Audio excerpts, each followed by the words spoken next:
How one commander's forbidden tactic created the ultimate destroyer killer. March 15, 1942, Imperial Japanese Navy Headquarters, Tokyo, Japan. Commander Tatsuo Nakamura placed the intelligence report on the polished table with barely concealed disdain. His uniform was immaculate, his posture perfect, his contempt for the document absolute. "Look at this," Nakamura said, sliding the report toward his colleagues with 2 fingers as if it were contaminated.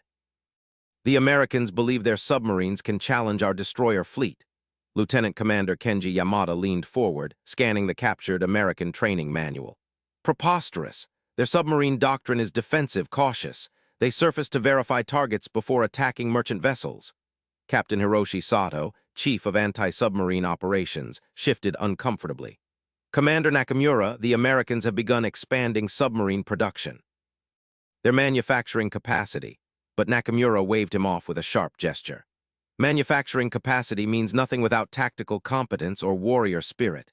We destroyed 8 of their submarines in the first 3 months of war. At Pearl Harbor, our strike achieved a 21 ratio. At the Java Sea, 13-2. At Wake Island, 12-3. The mathematics were undeniable. Japanese destroyers and naval doctrine remained superior in every measurable dimension." What Nakamura didn't know, what none of them could have known as they studied American weaknesses in that confident headquarters, was that unrestricted submarine warfare would sink over 1,300 Japanese warships and merchant vessels within 36 months. The numbers would become catastrophic. 55% of all Japanese merchant tonnage destroyed. 214 submarines constructed by American shipyards, more than double Japan's entire submarine force. 4.9 million tons of shipping sent to the bottom. The confidence in that Tokyo headquarters would become history's most expensive miscalculation, measured in 10,000 Japanese sailors killed by submarines alone. The enemy's confidence Japanese destroyer tactics had proven devastatingly effective throughout 1941 and early 1942. At the Battle of Badung Strait, Japanese destroyers sank 2 Allied vessels without loss. At the Battle of Sunda Strait, they achieved complete tactical superiority. At the Battle of the Java Sea, Japanese destroyers executed textbook torpedo attacks that sent multiple Allied cruisers to the bottom. The Imperial Japanese Navy had spent 2 decades perfecting destroyer doctrine, night fighting techniques, and the long lance torpedo, a weapon that outranged and outperformed anything in the American arsenal. Japanese destroyer specifications demonstrated clear technical superiority. The Fubuki class displaced 2,090 tons, carried 6 5-inch guns, and mounted 9 24-inch torpedo tubes launching Type 93 long lance torpedoes with a range of 40,000 yards at 36 knots. American destroyers typically managed 15,000 yards at similar speeds. The Kajero-class destroyer could make 35 knots, featured superior optics for night combat, and carried reload torpedoes, a capability most American destroyers lacked. Japanese destroyer crews trained relentlessly in night torpedo attacks, achieving hit rates that exceeded 30% in optimal conditions. Recent American submarine operations confirmed Japanese tactical superiority. In January 1942, the USS Swordfish fired 13 torpedoes at Japanese shipping. 9 failed to detonate. The USS Skipjack expended 16 torpedoes in 4 attacks, 5 premature detonations, 7 duds, 4 misses, 0 hits. The USS Siravan attacked a Japanese destroyer at 1,200 yards. All 4 torpedoes ran under the target without exploding. American submarine doctrine required surfacing to verify targets before attacking, a delay that allowed destroyer escorts to respond. The Mark XIV torpedo, America's primary submarine weapon, had a failure rate exceeding 60% in combat conditions. Commander Nakamura's combat record justified his confidence. He had commanded destroyers for 7 years, participated in the China campaigns, and personally sank 2 submarines through aggressive depth-charge tactics. His destroyer, the Hamikaze, had detected and destroyed a Dutch submarine in the Java Sea using superior sonar and rapid response tactics. He had written training manuals on anti-submarine warfare that emphasized aggressive pursuit, pattern bombing with depth charges, and the psychological advantage of surface vessels over submarines. His methods achieved results.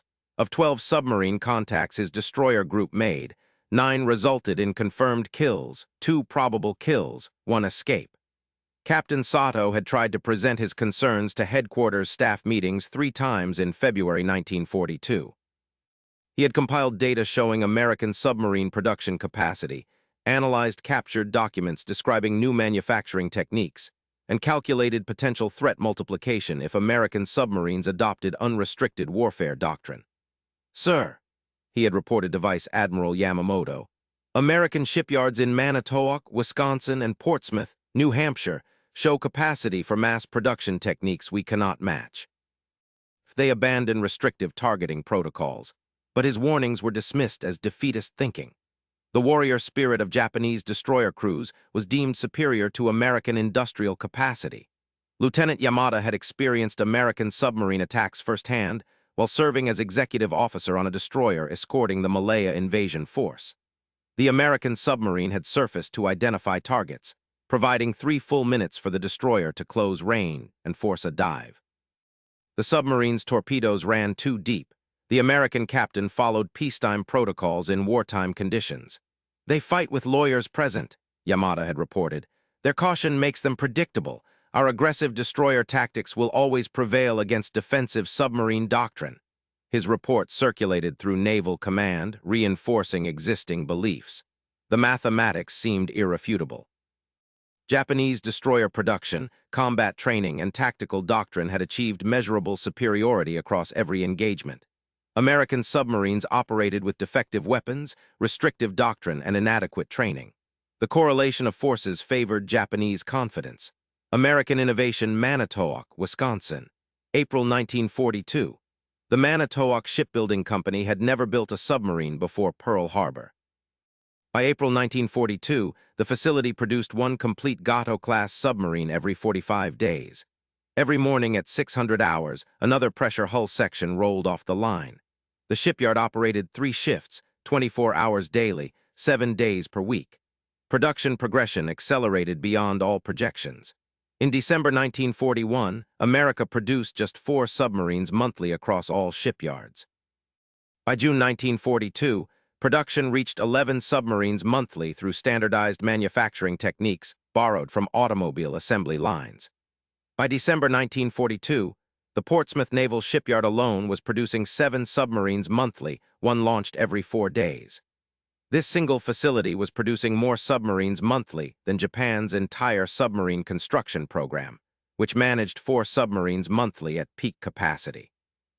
Helen Richardson, previously a seamstress at a Milwaukee clothing factory, now operated a welding station producing 40 feet of watertight hull seams every 8-hour shift.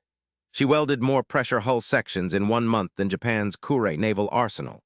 Her station was one of 40 on the pressure hull line. Each welder produced 40 feet per shift, 3 shifts daily, 120 feet of pressure hull per station per day.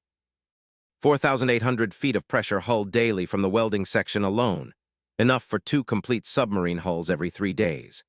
Richardson earned $1.25 per hour, overtime after 40 hours weekly, and had 3 weeks of training before welding submarine hulls that would dive to 400 feet carrying 70 men. Her production rate exceeded the output of 5 Japanese master welders using traditional construction methods. The mathematics of mass production rewrote naval warfare through Richardson's welding torch. Marcus Williams, from Detroit, Michigan, operated precision machining equipment producing torpedo tube components. His station manufactured 12 complete tube assemblies per day, complete firing mechanisms, tube doors, hydraulic systems, and interlocks. His single station's daily output exceeded the entire monthly production of Japan's Yokosuka Naval Arsenal Torpedo Tube Workshop, which employed 47 craftsmen producing 9 tubes monthly. Williams had worked at Ford Motor Company before the war, operating machinery that stamped automobile bodies. The transition to torpedo tubes required 6 weeks of training. He earned $1.50 per hour and produced naval weapons components with tolerances measured in thousandths of an inch. His station was one of 8 on the torpedo tube line. 8 stations, 12 tubes daily each, 96 torpedo tubes daily. America installed 6 tubes per submarine. 16 submarines equipped with tubes every day from Williams' single production line, more than Japan's entire monthly submarine production. Frederick Morrison, $1-a-year man from General Motors, managed the Manitowoc facility's supply chain. Morrison had overseen the distribution of 45,000 automobile parts to 1,200 dealers monthly. He now coordinated the delivery of 12,000 submarine components to one shipyard. The organizational challenge was simpler than automobile distribution. Morrison implemented just-in-time delivery systems that reduced inventory costs by 40% while accelerating construction schedules. Components arrived at the assembly point within 2 hours of installation. No warehousing, no searching, no delays. A submarine pressure hull moved down the construction line, and valves appeared exactly when needed. Torpedo tubes arrived as the weapons compartment reached the installation point. Morrison's logistics system reduced submarine construction time from 8 months to 45 days through supply chain optimization borrowed from consumer manufacturing. Americans discarded more steel scrap from submarine construction daily than Japan allocated for submarine armor monthly. The Manitowoc facility generated 2.3 tons of steel waste daily from cutting, trimming, and rejected components. Japan allocated 1.8 tons monthly for submarine armor plating across their entire construction program. American waste exceeded enemy allocation. The discarded material would have built pressure hulls for 2 Japanese submarines monthly. The waste from single-shift production at Portsmouth exceeded Japan's total submarine component manufacturing. Offcuts from hull plates, rejected welds, practice pieces for training new welders, damaged components from quality control failures. Portsmouth discarded 6 tons of submarine-grade steel weekly. Japan's entire submarine steel allocation was 14 tons monthly. American weekly waste approached half of Japan's monthly production material. Workers threw away electrical components that Japan rationed by the individual unit. Defective depth gauges, pressure sensors that failed calibration, electrical switches that didn't meet specifications. These went into scrap bins by the dozen. Japanese submarines sometimes sailed with jury-rigged sensors because replacement parts required months to manufacture. American electricians discarded more instruments in a week than Japan produced in a month. Quality control standards meant American submarines carried reliable equipment, while Japanese submarines made do with improvised solutions. The cafeteria at the Mare Island Naval Shipyard discarded more food daily than Japanese submarine bases received monthly. Mare Island fed 12,000 workers across 3 shifts. Daily food waste from the cafeteria exceeded 2 tons plate scrapings, spoiled produce, overproduction from the kitchen. Yokosuka Naval Base, Japan's largest submarine facility, received 1.4 tons of food monthly for submarine crews between patrols. American cafeteria waste exceeded Japanese naval rations. Workers left food on plates because more would be served tomorrow. Japanese submarine crews rationed rice by the handful. The rejected torpedo tubes from a single week's quality control at Portsmouth could have equipped Japan's entire annual submarine production. Quality standards rejected 12 tubes per week for tolerance failures, hydraulic leaks, or door alignment issues. These rejected tubes were scrapped or melted down. Japan produced 48 submarines from 1942 to 1945. Each carried 6 torpedo tubes, 288 total tubes for 4 years of production. Portsmouth rejected 624 tubes during the same period. American quality control waste exceeded enemy total production by a factor of 2. 1. The discarded American mistakes outweighed successful Japanese manufacturing. Captain Sato received intelligence reports from a source in Manila describing American submarine construction techniques. He compiled detailed analyses showing that American mass production methods, if applied to unrestricted submarine warfare, would pose a catastrophic threat to Japanese shipping. He presented his findings to Naval Command on May 15, 1942. "Gentlemen, the Americans are not building submarines using our methods. They are building submarines using automobile manufacturing methods. A facility in Wisconsin, a landlocked state, is launching submarines into the Great Lakes for transit to the ocean. This should be impossible. That it is happening represents a revolution in naval construction." His report was filed and forgotten. The American production surge seemed like propaganda rather than reality. First contact November 7, 1942. Truck Lagoon, Caroline Islands, 21:47 hours. Lieutenant Yamada was reviewing patrol reports when the radio operator burst into the bridge. "Sir, The destroyer Hayashio reports submarine contact. They're engaging now. Yamada grabbed the radio handset. The destroyer captain's voice was calm, professional. Contact bearing 270, range 4,000 yards, closing for depth charge attack. Standard procedure. Japanese destroyers had executed this maneuver hundreds of times. At 21:49 hours, the USS Wahoo fired 6 torpedoes from 1,200 yards. At 21:51 hours, 3 torpedoes struck the Hayashio below the waterline. The destroyer broke in half and sank in 90 seconds. Elapsed time from engagement to destruction, 120 seconds. Kill time, 120 seconds. The Wahoo did not surface. The Wahoo did not verify the target's identity. The Wahoo did not follow peacetime protocols. Commander Dudley Mush Morton had received new orders before departing Pearl Harbor. Unrestricted submarine warfare against all Japanese vessels, attack without warning, submerged approach, close-range firing, aggressive tactics. The careful, legalistic approach that characterized American submarine operations through mid-1942 had been abandoned. Morton was the first commander to fully embrace the new doctrine. At 22:03 hours, another destroyer, the Ikigumo, detected the Wahoo attempting to escape. At 22:04 hours, the Wahoo fired 4 torpedoes at point-blank range, 600 yards. At 22:05 hours, 2 torpedoes struck. The Ikigumo's bow section exploded. At 22:06 hours, the Wahoo fired 2 more torpedoes. At 22:07 hours, the Ikigumo capsized and sank. Elapsed time from engagement to destruction, 240 seconds. Kill time per destroyer, 120 seconds. A third destroyer, the Meikaze, arrived at 22:15 hours.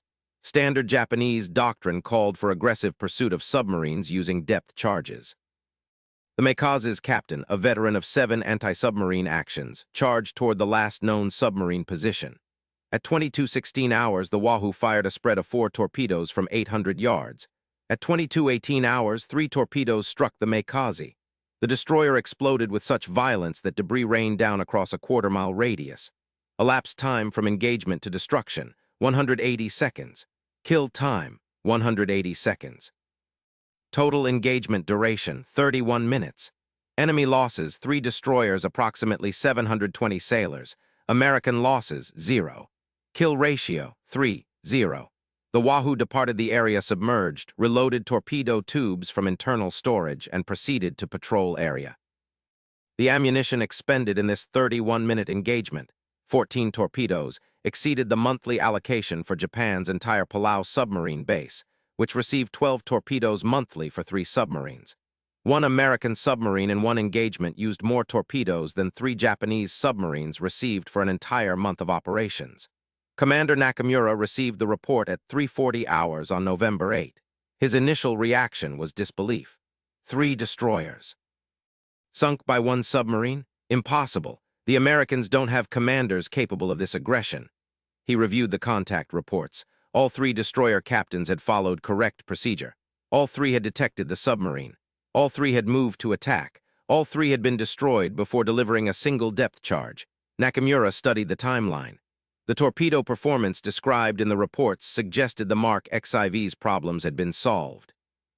The tactical approach, submerged attacks without warning, close-range firing, aggressive engagement of destroyers, represented a complete reversal of American submarine doctrine observed through mid-1942.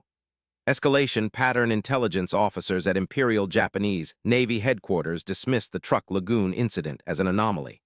Single exceptional commander, they reported. The Americans lack sufficient aggressive commanders to replicate this performance fleet-wide.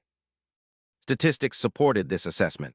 Through October 1942, American submarines had sunk 184 Japanese vessels, but 60% of sinkings came from just 15% of submarine commanders. The remaining 85% of commanders continued cautious, conservative operations. 1 aggressive submarine commander did not constitute a pattern. The mathematics suggested Truck Lagoon was an outlier, not a trend. Commander Nakamura reviewed intelligence estimates and agreed. The typical American submarine commander surfaces before attacking, wastes torpedoes on low-value targets, and retreats at the first sign of destroyer escort. 1 exceptional captain does not invalidate the broader pattern. Captain Sato reported to headquarters on November 20, 1942, with updated American submarine production data.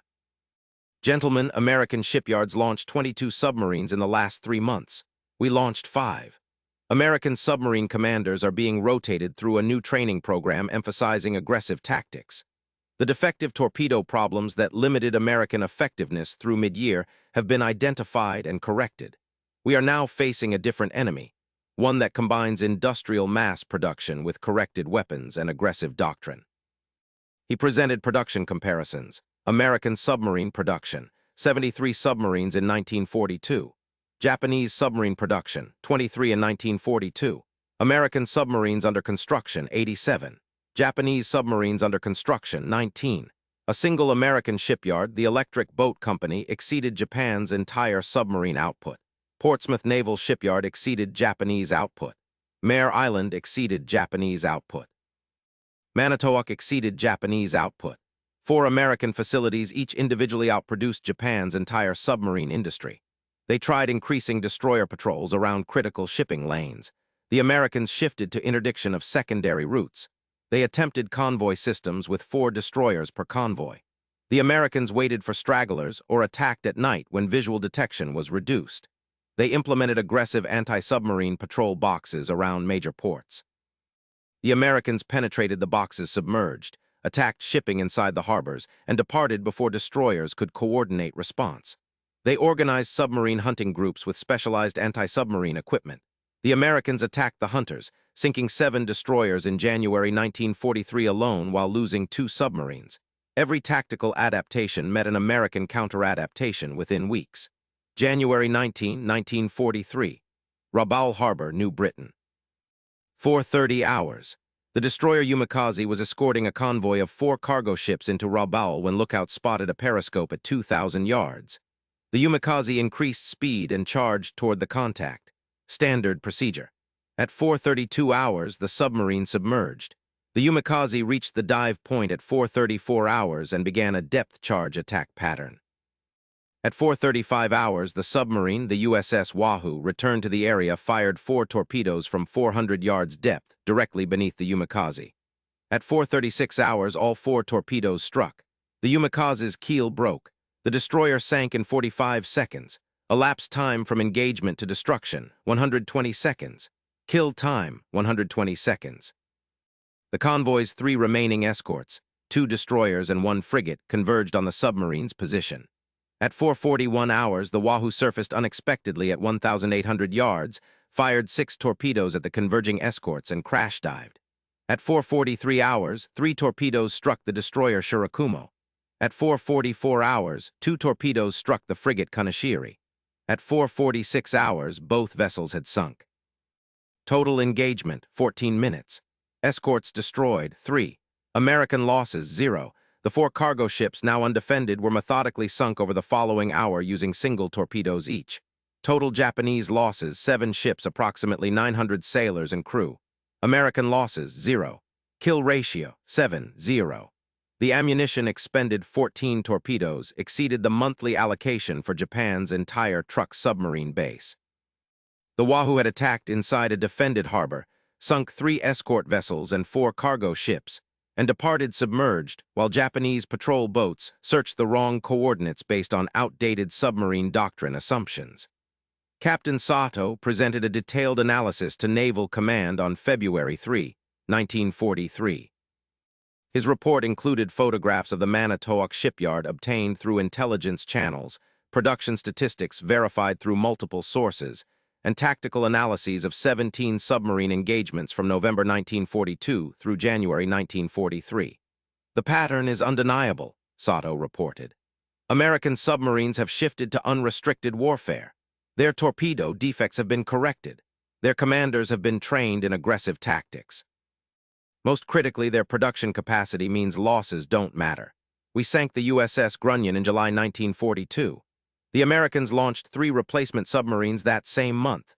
We achieved tactical victories sinking individual submarines while losing the strategic war of attrition. The mathematics are catastrophic. We sink 1 submarine, they launch 4. We produce 1 submarine, they launch 8. Our destroyer fleet cannot sustain these loss rates.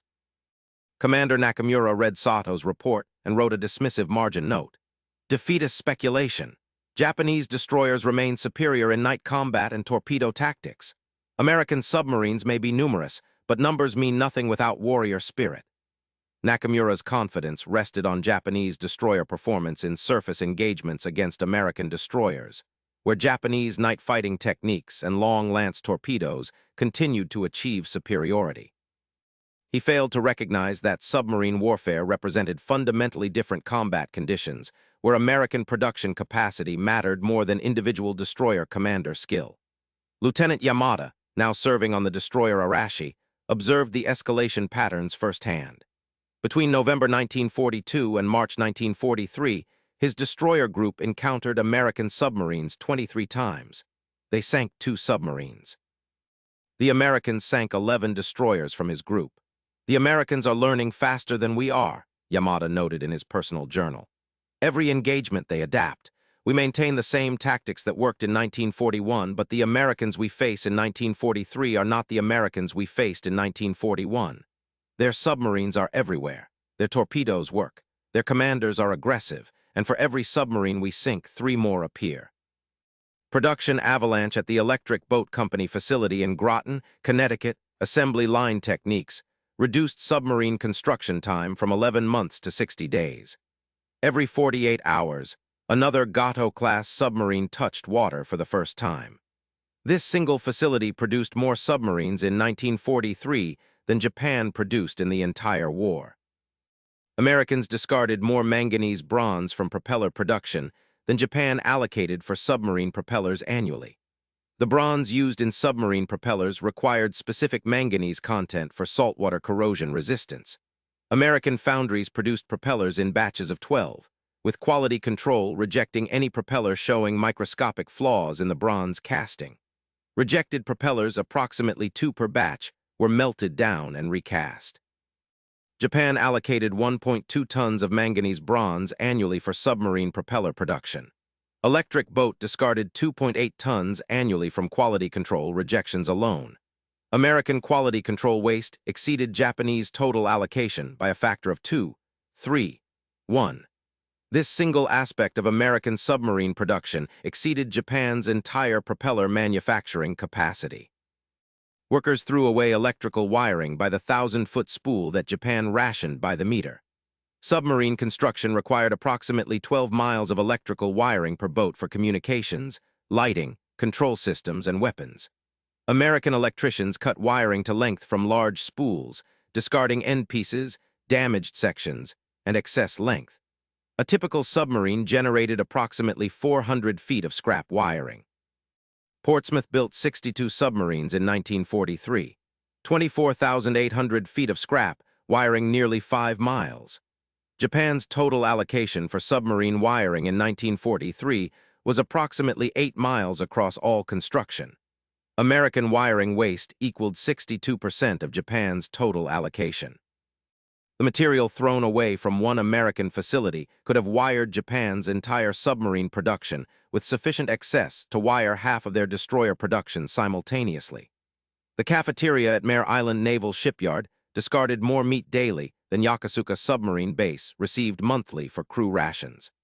Mare Island's cafeterias served 15,000 workers across 3 shifts, consuming 12 tons of food daily. Waste from kitchen overproduction, spoiled refrigerated goods, and plate scrapings totaled approximately 1.8 tons daily. Meat waste alone, trimmed fat, bones, spoiled cuts overproduction, exceeded 400 pounds daily. Yokosuka Submarine Base received 300 pounds of meat monthly to feed submarine crews between patrols. American cafeteria waste exceeded Japanese submarine base rations. Mare Island workers left meat on plates because tomorrow's meal would include more. Japanese submarine crews received 6 ounces of meat per man per week when available. When not available, they received dried fish. Aluminum scrap from a single day at the Manitowoc facility exceeded Japan's monthly allocation for submarine superstructure. Submarine fairings, bridge structures, and internal frameworks used aluminum for weight savings.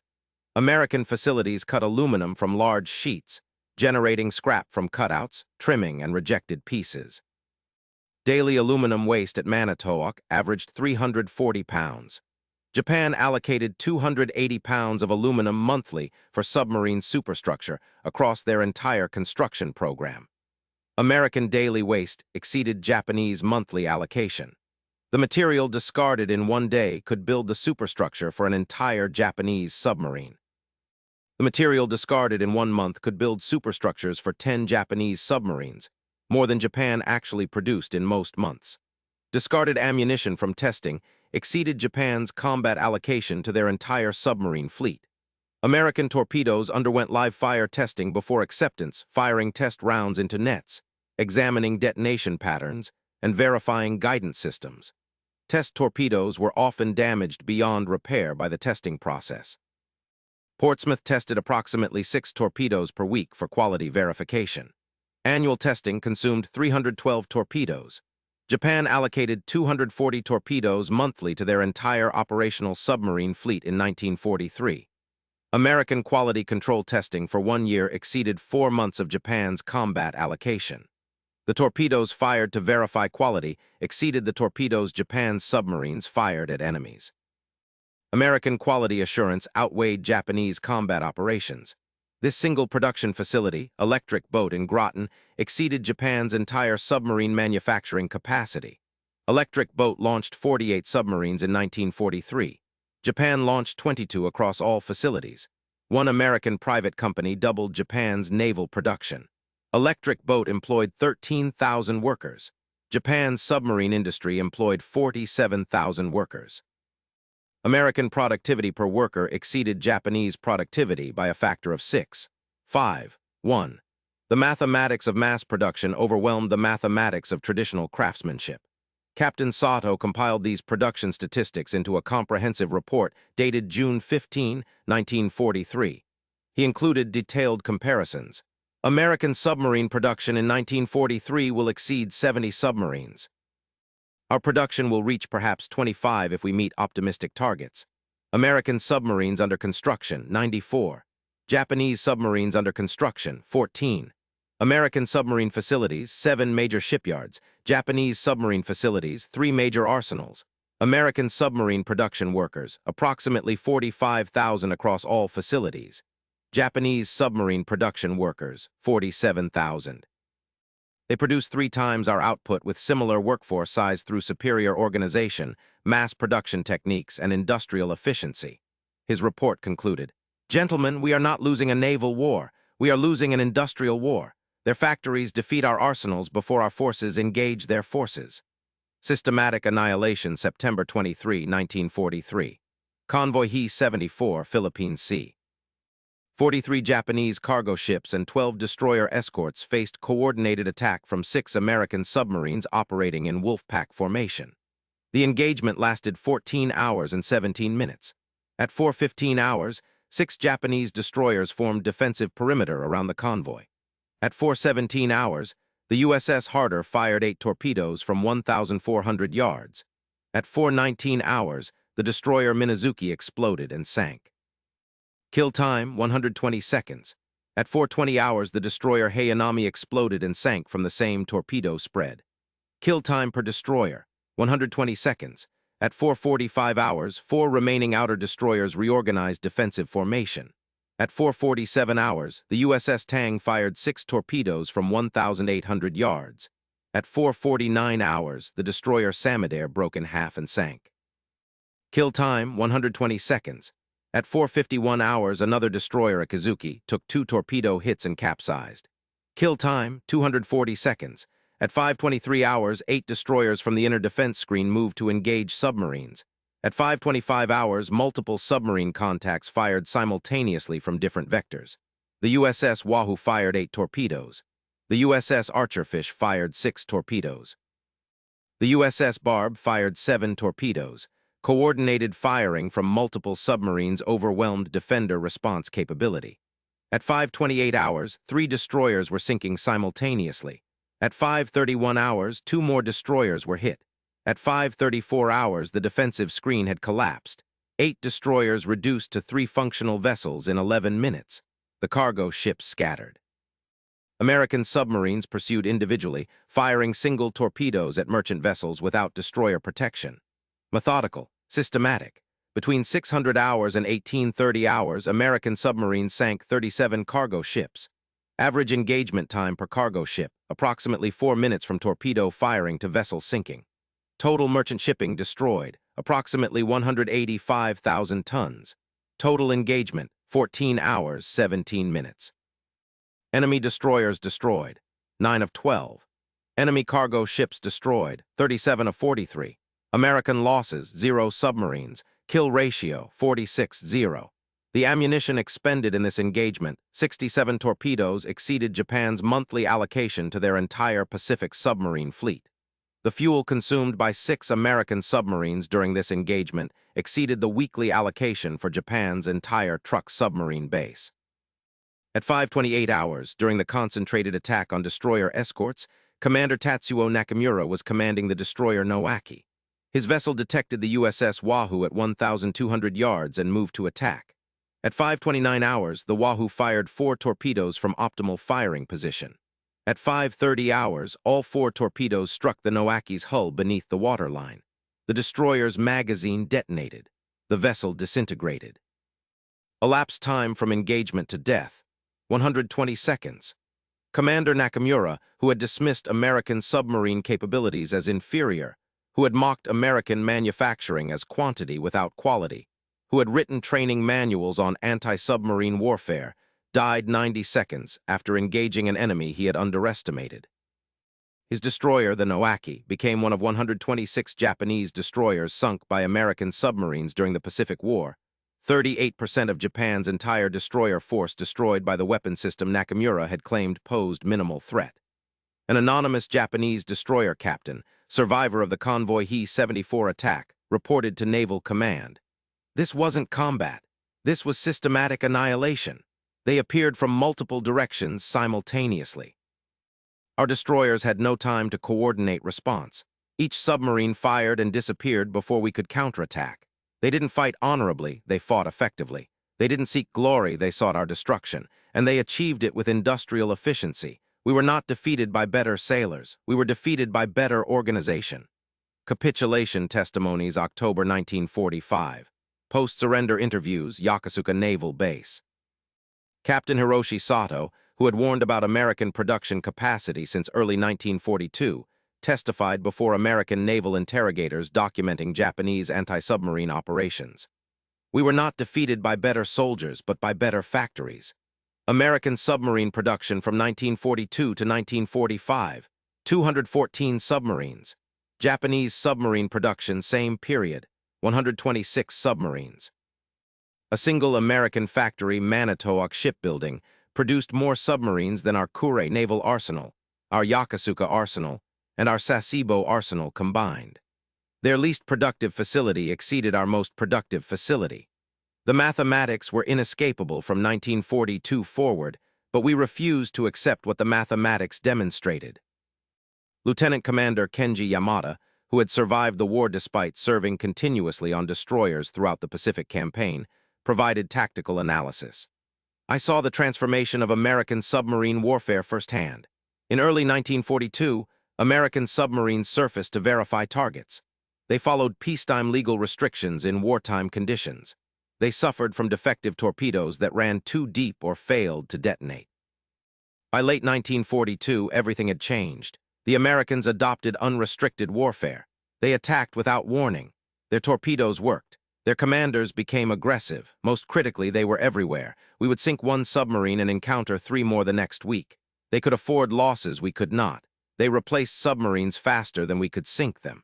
I participated in 5 confirmed submarine kills during the war. My destroyer group lost 19 destroyers to submarine attack. The ratio was catastrophic. Additional testimonies from Japanese naval personnel documented the psychological impact of American industrial capacity. Vice Admiral Shidru Fukudome testified, "We brought katanas to a conflict that required assembly lines. Our warrior spirit meant nothing against their production capacity. They built submarines like automobiles, standardized, interchangeable, mass-produced. We built submarines like artwork crafted, individual, slow. Their method won." Rear Admiral Toshitane Takata, who commanded submarine operations at Truk, testified, "Their excess capacity exceeded our maximum effort. We calculated that destroying 30% of American submarines would cripple their submarine force by eliminating more boats than their shipyards could replace. We achieved that destruction rate in early 1943, sinking 32 American submarines. But American production that year was 73 submarines. We sank 44% of their annual production, and their submarine force still grew. They could lose half their submarines and replace them within 6 months. We lost 30% of our submarines and needed 3 years to rebuild time we didn't have. Commander Masatake Okumiya, a staff officer who analyzed American submarine operations throughout the war, provided comprehensive production statistics. American submarine production peaked in 1944 at 81 submarines launched. Japanese submarine production in 1944, 23 submarines. American production exceeded Japanese production by 3.51. But this ratio understates the disparity. American submarines were larger, faster, longer-ranged, and more heavily armed than Japanese submarines. They carried more torpedoes, had better radar, possessed superior damage control, and featured air conditioning that kept crews fresh during extended patrols. Single American submarine displaced 1,500 tons surfaced, carried 24 torpedoes, and operated for 60 days without resupply. Single Japanese submarine displaced 1,100 tons, carried 17 torpedoes, and operated for 40 days maximum. Tonnage for tonnage, the Americans outproduced us by factors exceeding 4.1. Single American factory, Portsmouth Naval Shipyard, produced 28,000 tons of submarines in 1944.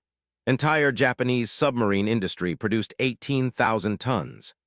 Statistical summaries compiled by Captain Sato for post-war analysis documented the complete picture. American submarine production 1942-1945.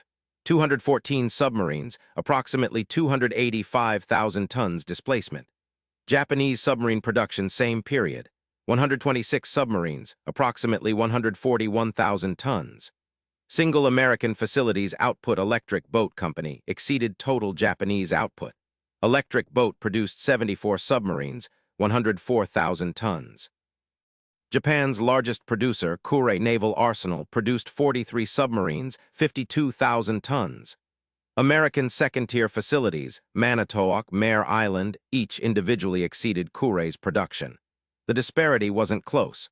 It wasn't competitive. It was annihilation through production capacity. Philosophical Coda, the Unrestricted Submarine Warfare Campaign, proved that democratic manufacturing capacity, motivated by free labor working for wages rather than coercion, outproduces authoritarian systems dependent on forced labor and warrior mythology. Free workers at Manitowoc, motivated by $1.25 per hour, and the belief their work mattered, outproduced impressed laborers working under military discipline. Democratic cooperation between private shipbuilding companies, naval arsenals, labor unions, and government coordination exceeded totalitarian command economy performance where ideology replaced efficiency and warrior spirit substituted for mathematical calculation. Industrial abundance buried ideological superiority under 285,000 tons of submarine hulls, each one carrying the productive capacity of American factories into the depths of the Pacific Ocean. The Unrestricted Submarine Campaign demonstrated that dismissing American military capability because America prefers diplomatic solutions, or underestimating democratic nations because they value human life over warrior glory, invites catastrophic miscalculation. Commander Nakamura had been correct about one fact. American submarine doctrine in early 1942 was cautious, legalistic, and defensive. He failed to recognize that Americans operating under peacetime legal restrictions represented Americans choosing restraint, not Americans incapable of aggression. When restrictions were removed, American submarine warfare became the most effective anti-surface campaign in naval history. Japanese forces sank 52 American submarines during the entire Pacific War. American submarines sank 1,314 Japanese vessels, 30% of the Imperial Japanese Navy, and 60% of Japanese merchant shipping. Kill ratio, 25:1. March 15, 1942. Commander Tatsuo Nakamura had laughed at American submarine capabilities, dismissed American production capacity as quantity without quality, and predicted Japanese destroyer superiority would prevail indefinitely. September 23, 1943. Nakamura died in 120 seconds when 4 American torpedoes destroyed his destroyer, while he commanded anti-submarine operations against the very weapon system he had underestimated. His mockery became history's most quantifiable miscalculation. 214 American submarines destroyed 1,314 Japanese vessels, killed over 100,000 Japanese sailors and merchant crew, and severed Japan's maritime supply lines so completely that the home islands faced starvation by August 1945. The confident analysis in that Tokyo headquarters became a tombstone for 126 Japanese destroyers and the strategic assumption that warrior spirit outweighs factory capacity. The lesson remains applicable across eras and technologies. Dismissing democratic nations as weak because they prefer peace, or underestimating free people's productive capacity when mobilized, invites catastrophic miscalculation. The submarines built by American workers earning hourly wages in Wisconsin, Connecticut, and New Hampshire defeated the combined fleet assembled by a military empire spanning the Pacific.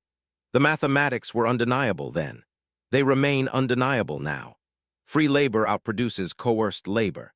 Democratic cooperation exceeds authoritarian command. And nations that mistake American preference for peace as inability to wage war discover, as Commander Nakamura discovered, that the mathematics of industrial capacity admit no appeal to warrior spirit, tactical skill, or ideological conviction. The factories win. The factories always win.